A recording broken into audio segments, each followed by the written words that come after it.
8টা বছৰ আপোনালোকে অপেক্ষা কৰিলে আপোনালোকৰ পুত্ৰ নোহোৱা 8টা বছৰ হৈ গ'ল 8টা বছৰ আপোনালোকে আদালতলৈ তাঁতবাতি নগাঁও গুৱাহাটী এনেকৈ থাকিলে আপোনালোকৰ খুৰা আমি কিমান তাঁতবাতি কৰিলে আমি সেয়া দেখিছোঁ আৰু এতিয়া এটা ফাইনেল ষ্টেজত আহি পাইছেহি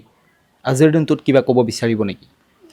আজিৰ দিনটো মানে আজি প্ৰথম আৰম্ভণি গৈছেহে তেখেতসকলে তেতিয়া তেওঁলোকে আহিলে আমি গম পাম কিন্তু বহুত আশাবাদী এতিয়া 5, 6, 7 তাৰিখলৈকে আছে 7 তাৰিখটো তেখেতেও যোৱাৰ কথা বিজন মহাজন কিন্তু আমাৰ বহুত আশা কৰি আছোঁ যেন আৰু ভগৱানক এইটোৱে প্ৰাৰ্থনা কৰি আছোঁ তেওঁলোকে যেন দুখীয়ে উচিত শাস্তি পায় আমি সেইটোৱে বিচাৰোঁ আৰু তাৰ তেতিয়া পালেহে আমি অন্তৰত এটা শান্তি পাম আমি সেইটোৱে বিচাৰি আছোঁ বহুত আশা কৰি আছোঁ এইটো বস্তুৱে হয় বছৰটোত এই সময়ছোৱাত 8টা বছৰত বহুত কিবা কিবি হৈ গ'ল বিভিন্ন বাতৰি আমিও পালোঁ এতিয়া আপোনালোকে কেনেকুৱা ধৰণে কি খবৰ পাই আছে খবৰটো বহুতে পাই আছোঁ তেনেকৈ হেৰি কৰা নাই আমি সেনেকৈ গম পোৱা নাই আৰু তেখেতে কিবা কিবি উকিলৰ দ্বাৰা এনেকৈ খবৰ শুনি আছে আৰু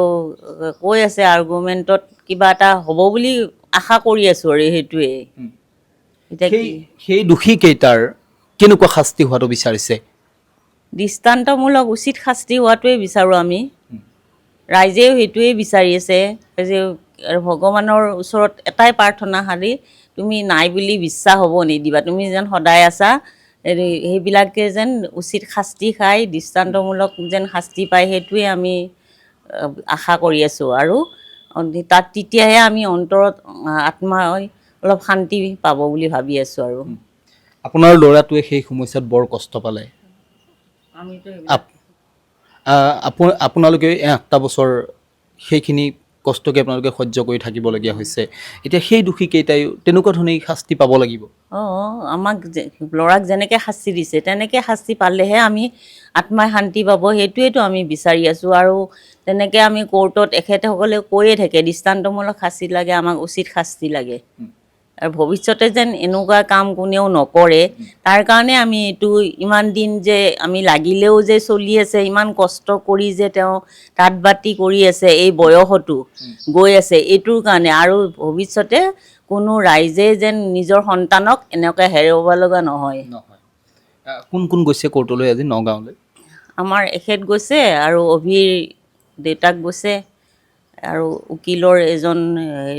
হেৰি গৈছে মানুহ এজন গৈছে আৰু ৰিদীপ দত্ত ৰিদীপ যোৱাৰ কথা এনেকুৱা 7 তাৰিখলৈকে আপোনালোকে অপেক্ষা কৰিব 7 তাৰিখলৈকে থাকিব লাগিব তাকে আশা কৰি আছোঁ ভগৱানৰ ওচৰতো প্ৰাৰ্থনা কৰি আছোঁ তাকেই প্ৰাৰ্থনা কৰি আছোঁ কি হয় 7 তাৰিখলৈ এতিয়া খবৰটো শুনি অলপ বেয়া লগা নাই ভালেই লাগিছে আজি ইমান বছৰৰ মূৰত এটা পৰ্যায়ত আহি পাইছে ইয়ালৈকে